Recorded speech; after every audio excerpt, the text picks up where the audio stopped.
تحياتي. هذا الفيديو هو الجزء الثاني من مصادر الإشعاع في حياتنا اليومية، فأتمنى أن تكون قد شاهدت الفيديو السابق. سنركز بهذا الفيديو والفيديوهات القادمة على الجرعات الإشعاعية التي يتلقاها الإنسان سنويا. في البداية، من المعروف أن الأشعة نوعين: الأشعة الغير مؤينة والتي لن نناقشها هنا الآن، والأشعة المؤينة والتي لديها طاقة كافية لتأيين الذرات، وهي التي نقصدها في هذه الحلقات، وذلك لتأثيرها على صحة الإنسان بشكل كبير إذا تعرض لها بجرعات كبيرة.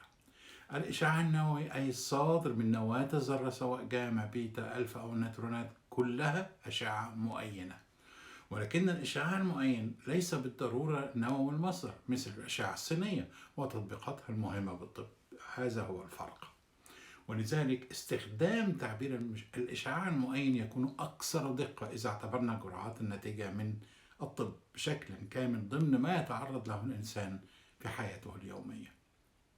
ولكن حيث أن التعبير الإشعاع النووي هو التعبير الأكثر استخداما وشيوعا بالمنطقة العربية، ما عدا طبعا في دروس الفيزياء، وحيث أنه يفترض أن أغلب الجرعات الإشعاعية التي يتلقاها الإنسان من الطبيعة أو حتى الصناعية منها بخلاف الطب فهي نووية. ففي رأيي يمكن استخدام تعبير الأشعة النووية تجاوزا، أقول ذلك فقط للتوضيح على أي حال. اتفقنا بالفيديو السابق أن مصادر الإشعاع تحيط بالإنسان من كل جانب، أرضية وكونية عن طريق الطعام والشراب، الجرعات الإشعاعية من التطبيقات الصناعية والطبية. والآن السؤال المهم: ما هي كمية الجرعات الإشعاعية من كل مصدر من هذه المصادر أو من خلال كوارث نووية مثل تشيرنوبيل وفوكوشيما؟ وهذا ما سوف نناقشه، ولو مهتم بالموضوع شاهد الفيديو من فضلك حتى نهايته، ولا تنسى أن تترك أثر أنك شاهدت الفيديو بالتعليق، فرأيك مهم، والعمل على نشر الفيديوهات ليستفيد منها أكبر عدد، ولكم الشكر. أولا، الكلام عن الإشعاعات ليس ذات قيمة إذا لم نتناوله من خلال الجرعات التي ممكن أن يتلقاها الإنسان من ذلك وتأثيرها عليه. فما هي الجرعات الإشعاعية؟ وحيث أنه موضوع معقد وبه مصطلحات علمية تلخبط، فسوف أحاول أن أشير فقط إلى ما هو مهم وفي منتهى البساطة. إذا تكلمنا عن الإشعاع فلا بد أن يكون لدينا مصدر لهذا الإشعاع، والمصدر ليس مهما في حد ذاته، ولكن نشاطه الإشعاعي وما يصدر منه من إشعاعات هو هنا ما يهمنا، وهذا يقاس بوحدة تسمى بيكريل نسبة لاسم العالم هنري بيكريل الذي اكتشف ظاهرة الإشعاع 1896 وحصل على نوبل 1903 في الفيزياء. والبيكريل هي كمية الاضمحلال في الثانية من هذا المصدر. ماذا يعني ذلك؟ سأعطي بعض الأمثلة. متوسط جسم الإنسان بوزن 65-70 كيلو جرام يتراوح ما يصدر منه حوالي 7000 ل 8000 بكالوري. فعندما يقول لك أحد أن المصدر الإشعاعي 8000 بكالوري ربما تعتقد أنه كارثي، وفي الحقيقة الأمر هي كمية صغيرة جدا وليس أكثر من قيمة الإشعاعات المنطلقة من جسمك. البن 1000 بكالوري للكيلو جرام. الجرانيت الذي أحيانا نستخدمه في المطبخ 1000 بكالوري. حتى الأطعمة على الأقل نتيجة لاحتوائها على عنصر البوتاسيوم زي ما عرفنا في الحلقات السابقة تصدر إشعاعات، وهذه أرقام تقريبية ممكن نختلف وتختلف من مكان لآخر.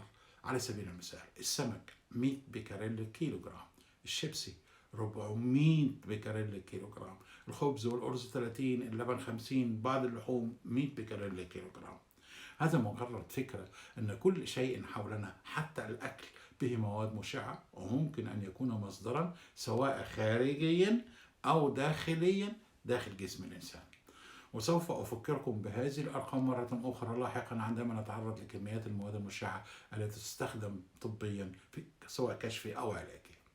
وعندما يتعرض الإنسان لهذا الإشعاع سيحدث امتصاص لجزء من هذه الطاقة، لأن الإشعاع هو طاقة التي يحملها هذا الإشعاع، فتصادم هذه الإشعاع مع خلايا الجسم مع مرورها يفقد جزء من طاقته أو يفقدها كاملة. ووحدة الامتصاص هذه سميت كيري على اسم العالم الذي اكتشفها، تعني كمية الطاقة الممتصة جول كيلوغرام في أي وسط، وهنا طبعا جسم الإنسان.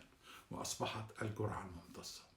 طبعا انتقال الإشعاع في الهواء من مصدرها حتى جسم الإنسان، ونحن نقول إنها أشعة معينة تحمل أي مصدرات في الهواء التي تحيط بهذا الإشعاع، وهذا يمكن قياسه بسهولة ودقة بأنك تقيس بجهاز بسيط مدى التأين الذي حدث في حجم معين من الهواء. وبذلك يتكلم البعض عن التعرض للإشعاع exposure، ولكن سنتكلم عن هذا لاحقا، ولكن مهم. البعض طبعا لفت النظر أن الأشعة مختلفة وتأثيرها البيولوجي مختلف، ولذلك لابد من اعتبار ذلك.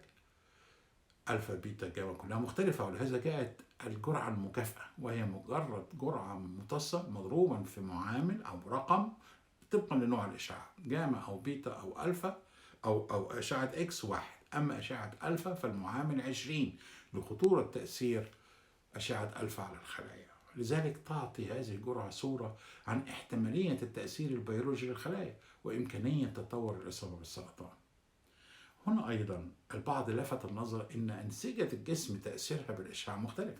الجلد غير العين عامل آخر طبقا لحساسية أعضاء الجسم للإشعاع. وهنا أصبح لدينا الجرعة الثالثة واسمها الجرعة الفعالة، ومقياسها سيفرد طبقا للعالم السويدي سيفرد. هذا من وجهة نظري أهم هذه الجرعات للإنسان العادي. الجرعة الممتصة مهمة لأنها تقاس، ولكن هذه بالنسبة للأطباء أكثر أهمية. أما نحن نريد أن نعلم مدى احتمالية تأثير الأشعة على جسم الإنسان ككل، وهل هذا في إطار آمن أم خارج عن المسموح به، وبالتالي يمكن التوقع بالإصابة بأحد أنواع السرطانات. طيب أترجم هذا الكلام إزاي؟ الهيئات الدولية مثلا وضعت حد أقصى لتعرض الإنسان العادي للإشعاع ب1 ملي سيفر، 1 على 1000 من السيفر سنويا، بخلاف ما يتلقاه من الطبيعة أو التطبيقات الطبية. طبعا الناس اللي بتشتغل بالمجالات النووية هذا الحد أعلى بكثير. طيب، وما هي الجرعات التي تلقاها الإنسان من الطبيعة؟